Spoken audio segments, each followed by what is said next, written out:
मुझे यह समझ में नहीं आता है कि रिया चक्रवर्ती को 17,000 रुपया किस्त देने के लिए नहीं है, 17 लाख रुपया पर डे वकील का फीस देने के लिए है।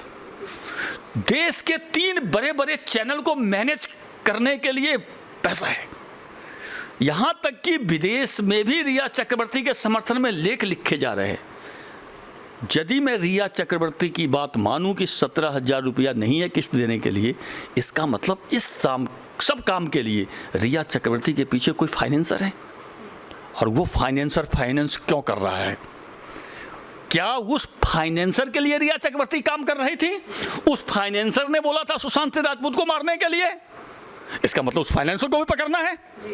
ये तो साफ सीधी है। मैं तो रिया चक्रवर्ती की बात मानता हूं कि रिया चक्रवर्ती के पास 17,000 रुपया नहीं है, नहीं 17 लाख रुपया वकील को फीस कहां से दे रही है? देश के 3 चैनल को मैनेज कैसे की, फिक्स कैसे की, विदेश में उसके समर्थन में जुलूस कैसे निकल रहा है? इसका मतलब रिया चक्रवर्ती के पीछे फाइनेंसर है, कोई बड़े गैंग का हाथ है। हमें उस गैंग को पकड़ना है। रिया चक्रवर्ती तो एक मोहरा है और आज रिया चक्रवर्ती अरेस्ट हो रही है। आप रुक जाइए, निकट भविष्य में वो गैंग का भी नाम खुल के आएगा, वो फाइनेंसर का नाम भी खुल के आएगा और ये सारे जेल के अंदर होंगे। सर, जैसा कि आपने कहा कि रिया चक्रवर्ती एक मोहरा हैं और 25 बॉलीवुड ए लिस्टर सेलिब्रिटी का नाम इसमें सामने आया है, तो क्या लगता है कि अब ये 25 जो सेलिब्रिटीज़ हैं ये सारे ए लिस्टर्स हैं, तो ये पुलिस की गिरफ्त में आएंगे या जैसे कि हमेशा से बॉलीवुड में होता आ रहा है उद्धव सरकार इनको बचा लेगी या सरकार खुद भी बच जाएगी और ये जो छोटी मछलियाँ हैं बस यही जेल के अंदर जाएंगी और इन्हीं को फंसा के ये सब लोग निकल जाएंगे? पहले तो उद्धव सरकार रहेगी तब इसको बचाएगी। आपको 2 महीने के अंदर में उद्धव सरकार खुद ही नहीं रहेगी। और आपने जो प्रश्न पूछा है ये प्रश्न का चरित्र कांग्रेसी है। ये 70 साल से इसी तरह के प्रश्न पूछे जा रहे थे कि उसको वो बचा लेगी, उसको अब बचा लेगी। अब कांग्रेसी चरित्र हो गया देश में खत्म।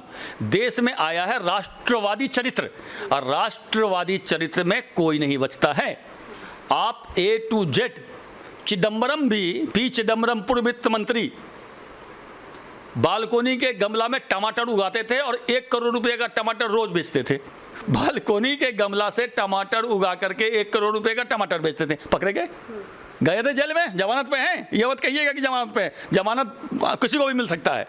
तो अब राष्ट्रवादी सरकारें हैं। आपने जो प्रश्न पूछा है ये कांग्रेसी प्रश्न है। ये कांग्रेस के सोनिया के टाइम में तो सही था, अब ये प्रश्न का कोई औचित्य नहीं है। अब जो पकड़े जाएंगे वो अंदर ही जाएंगे और सारे ये 25 के 25 स्टार, मैं बता रहा हूँ फिल्म उद्योग के जितने ये टॉप 25 गंदे लोग हैं, गंदगी है, ये सब साफ हो जाएंगे और नए लोग आएंगे, नए लोग उभरेंगे जो कि राष्ट्रवादी होंगे। ये सारे पोल पट्टी खुले से जो कमीशन खाते थे ड्रग सप्लायर से, जो ये लोग कमीशन खाते थे महाराष्ट्र सरकार या महाराष्ट्र के प्रशासन में जो थे, यदि कमीशन नहीं खाते थे तो क्या इन्हें पता नहीं था कि ये ड्रग सप्लायर है?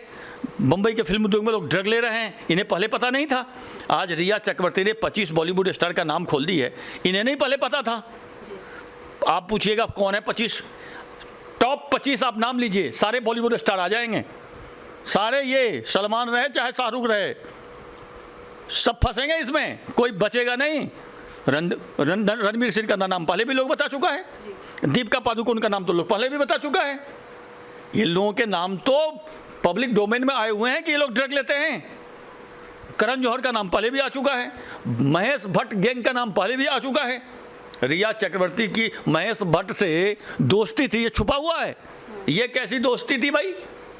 ये कैसी दोस्ती थी कि महेश भट्ट सुबह में रिया चक्रवर्ती को बोलता था गुड मॉर्निंग, रिया चक्रवर्ती शाम में रात में बोलती थी गुड नाइट। ये कौन सी दोस्ती थी भाई? महेश भट्ट जैसे आदमी का रिया चक्रवर्ती जैसे सामान्य आदमी जो कि किसी फिल्म की हीरोइन नहीं है, किसी सीरियल की भी हिट हीरोइन नहीं है, महेश भट्ट से रिया चक्रवर्ती का क्या संबंध भाई? जरूर ये रिश्ता में दाल में कुछ काला है। और मैं ये नहीं मानता कि औरत और मर्द का रिश्ता हमेशा खराब होता है, ऐसा मैं नहीं मानता। लेकिन महेश भट्ट के चरित्र को देखते हुए इस रिश्ते को तो खराब ही माना जाएगा और रिया चक्रवर्ती के चरित्र को देखते हुए दोनों के रिश्तों को खराब ही माना जाएगा। तो क्या महेश भट्ट को भी रिया चक्रवर्ती ड्रग सप्लाई कर रही थी क्या? ये भी जांच का विषय है। और अभी अभी रिया चक्रवर्ती आज ही अरेस्ट हो जाएगी, तीसरा दिन आज पूछताछ का है, यह गिरफ्तार हो जाएगी। इसने बॉलीवुड के साले लोगों का नाम खोल दिया है और ये सब बारी बारी से पकड़े जाएंगे, कभी ये पकड़े जाएंगे कभी वो पकड़े जाएंगे और सुशांत सिंह राजपूत के मर्डर केस का पर्दाफाश हो जाएगा। सुशांत सिंह मर्डर ही नहीं, दिशा सलियान के मर्डर, दिव्या भारती से लेकर के, जिया खान से लेकर के, दिशा सलियान से लेकर के सुशांत सिंह राजपूत तक जितनी आत्महत्याएं के नाम पे मर्डर को दबा दिया गया है, सबका नाम खुलेगा। सबके पीछे जो गैंग है, किसका हाथ है, वो सब अंदर जाएंगे। अब वो समय आ गया है कि एक बार फिल्म उद्योग से सारी गंदगी साफ होगी। शेर थे बाला साहब ठाकरे, लेकिन मुझे शर्म है कि ये बाला साहब ठाकरे जैसे शेर के घर में भी गीदड़ ने पैदा ले लिया है, मुझे ये शर्म है। लेकिन संजय राउत एंड कंपनी ने शिवसेना को जो सोनिया सेना बना दिया है, मुझे उसके लिए भी शर्म है। और मुझे सबसे ज़्यादा शर्म है कांग्रेस पे। कांग्रेस को बिहार में भी चुनाव लड़ना है। कांग्रेस यदि चाहती तो पहले दिन से इस केस को सीबीआई को दे सकती थी, क्योंकि महाराष्ट्र सरकार में कांग्रेस का समर्थन से ही सरकार है। कांग्रेस कहती मैं समर्थन वापस ले लूंगा, नहीं तो इसको सीबीआई को केस को दो, लेकिन कांग्रेस ने ये नहीं बोली। अब बिहार में क्या मुंह दिखाएगी कांग्रेस? ये सोनिया सेना वाड्रा कांग्रेस बिहार में क्या मुंह दिखाएगी? तो ये सारे लोगों की मिली भगत है, सब पैसे का लेन देन है। ड्रग सप्लायर इन लोगों को पैसे देते होंगे, फिल्म उद्योग से इन लोगों को कमीशन आता होगा, इसलिए ये लोग बचाना चाहते हैं उसको। और इसको क्या कीजिएगा, फिल्म उद्योग में कितनी खौफ का माहौल है, आप कल्पना कीजिए। अमिताभ बच्चन जैसा आदमी मुंह नहीं खोल रहा है, अनुपम खेर जैसा आदमी मुंह नहीं खोल रहा है, परेश रावल जैसा आदमी मुंह नहीं खोल रहा है। बड़े बड़े कलाकार जो सेकुलर गैंग के, फर्जी गैंग के बहकावे में आ जाते थे, टुकड़े टुकड़े गैंग के लिए पैसा लेकर के दीपिका पादुकोण जेएनयू में पहुंच गई थी और ऐसे करके खड़ी थी, जब मुंह लगती थी उसको नशा करके आई हुई है। जब जेएनयू का फोटो देखिएगा दीपिका पादुकोण को, जैसे लगती थी चरस पी के आई हुई है, ऐसे करी सी। सुशांत सिंह को मार दिया गया, दीपिका पादुकोण ने क्यों नहीं बोली? आप सामाजिक दायित्व को पूरा करने के लिए जेएनयू आए थे ना आपके हिसाब से, तो सुशांत सिंह राजपूत से ज़्यादा सामाजिक दायित्व देश में आज कोई है? आज क्या हो गया आपका, क्यों बिल में घुस गई? इसलिए बिल में घुस गई कि ये लोग देशद्रोही हैं, इनके दिल में पाप है। इन लोगों का फिल्म देखिए आप, हिंदू विरोधी फिल्म, देश विरोधी फिल्म, ये लोग यही फिल्म बनाते हैं। ये गैंग का जो है ऐसा ही फिल्म बनता है। अब शोले फिल्म में ले लीजिए, शोले फिल्म में एक मूर्ति के पीछे धर्मेंद्र बोलता रहता है, हिंदू देवता का मजाक उड़ाता है। जैसे कि कोई लड़की बोलती है, वो पीछे से बोलता है जैसे कि देवता बोलता है, कुल मिला के मजाक उड़ाता है। और एक मौलवी है वहाँ पे, वो बेटा मर जाता है तो कहता नहीं मैं पहले तो नमाज पढ़ने जाऊँगा।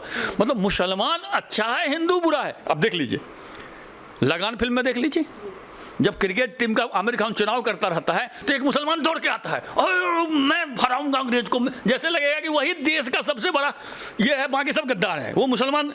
ये लोग फिल्म में एक ऐसा मुसलमान किरदार रखते हैं जो लगेगा सबसे अच्छा है, और एक ऐसा हिंदू किरदार रखेंगे जो हिंदू की बेइज्जती हो। आपने देखा सलमान खान का बिग बॉस, एक हिंदू किरदार को साधु जैसा ले गया था, उसको कितना बेइज्जती किया था। वो साधु की बेइज्जती नहीं की थी, वो हिंदू की बेइज्जती की थी। तो ये लोग देश की और हिंदू को बेइज्जती करने में कहीं चुकते नहीं हैं, लेकिन इनका पाप का घड़ा भर चुका है। पर ये आ रही है कि एनसीबी पेपर्स तैयार कर रही है और रिया चक्रवर्ती कभी भी गिरफ्तार हो सकती है। पहली बात तो रिया चक्रवर्ती जो मुंबई में जाकर के बांद्रा पुलिस स्टेशन में एफआईआर दर्ज कराई है, एफआईआर गैरकानूनी है। सुप्रीम कोर्ट का वर्डिक्ट है कि सुशांत सिंह राजपूत के आत्महत्या के संबंध में जो भी एफआईआर होगी या जो भी कहीं भी कोई मुकदमा होगी, उसकी जांच सिर्फ सीबीआई और सिर्फ सीबीआई करेगी। या महाराष्ट्र सरकार की, मुंबई पुलिस की कुत्सित चाल है कि इस जाँच में किसी तरह से मेरा हाथ बना रहे जिससे कि मैं हस्तक्षेप कर पाऊँ, लेकिन ये इनका ठहरेगा नहीं। एक बार हाई कोर्ट में जाएंगे ये लोग, सुप्रीम कोर्ट को उसको सीबीआई को दे दिया जाएगा, ये एफआईआर खत्म हो जाएगी। ये एफआईआर डराने का एक प्रयास है, एक फर्जी एफआईआर है, इस एफआईआर का कोई मतलब नहीं है। जहां तक रिया चक्रवर्ती की बात है, मैंने पहले भी बोला है, रिया चक्रवर्ती आज अरेस्ट हो रही है। अभी एनसीबी अरेस्टिंग की कागज़ तैयार कर रही है, आज वो जेल जाएगी।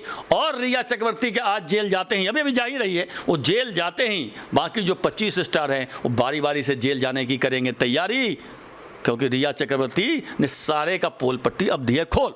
ये 25 के 25 जाएंगे जेल और फिल्म उद्योग से होगी गंदगी की सफाई। तो ये थे हमारे साथ सतीश झा जी, जिनका सीधे सीधे ये कहना है कि कांग्रेसवाद अब देश से ख़त्म हो गया है, राष्ट्रवाद शुरू हो गया है और ये जो 25 बॉलीवुड के ए लिस्टर सेलिब्रिटीज़ हैं ये सारे के सारे अंदर जाएंगे, इनको कोई नहीं बचा पाएगा, ना ही उद्धव सरकार ना ही ये खुद, क्योंकि रिया ने इन सब के नाम अपने मुँह से खोल दिए हैं और रिया चक्रवर्ती भी जेल जाने वाली हैं। बाकी की सारी अपडेट्स के लिए बने रहिए पब्लिक व्यूज़ इंडिया के साथ।